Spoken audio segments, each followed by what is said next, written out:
new indie rock band is taking Buffalo by storm. They stopped by our studio recently to tell us about their new music and an upcoming show. Here's Letter to Elise. Joining me now in the Daytime Buffalo studio is Letters to Elise. We've got David and Elliot. Thank you so much for joining me, you two. Thanks for having us. Yep. All right, let's talk about your band, how you got all started. Sure. Well, it actually was a COVID project back in 2020. We were all just kind of sick of, sticking around our own houses. And we luckily had keys to Black Rock Studio down on Military. So the four of us just kind of got together. We had some songs that we've been writing over the pandemic, and we just wanted to get out of the house for a few days, and we made an album. And then a couple of years later, we are now playing out and hitting this full time. Nice. How do you describe your sound, your music? Well, I guess our sound can be described more generally as like indie rock, alternative rock. But we like to really explore our own tastes and kind of put it into that genre to make it a little different and try to make it our own. Okay. Who are some artists that influence your work?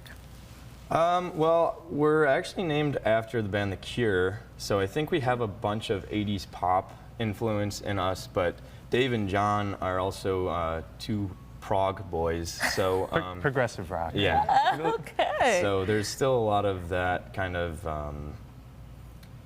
what would you call it? Influence. Influence, a little more complexity Okay. when it comes to writing and putting the song together. Now you have been performing, you actually have a performance coming up, right? Yeah, January 6th we will be at the Attic in Mr. Good Bar, so that's right upstairs.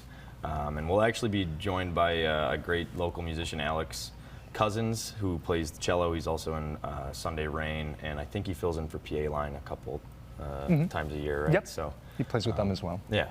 But it doesn't stop there. You actually have new music coming out at the end of January, right? Yes, we do. Yeah, we've got a song called Thanks to Therapy that we're super excited to get out. We've actually had Ian Dowling, who is mixing the album, and for those who don't know who Ian is, he did work for Catfish and the Bottlemen, other bands like One Direction, and artists like Adele, and he's over in the UK, so we're extremely happy to be working with him. Wow, and, yeah. That's incredible. And everyone needs therapy, so that's good. That's right. We support that is right? Let's talk about the song you're performing for us today. Sure, this one is called Day Drinking. We just released it November 30th. Again, we had Ian work on this with us, and it's really our first song that we wrote since we came back from that 2020 project, because we took a hiatus for maybe 3 years when the world came back to normal. But this is our first one since 2020. All right. Yeah. Well, congratulations. Thank you. Viewers, don't go anywhere. When we return, we are going to hear them perform Day Drinking.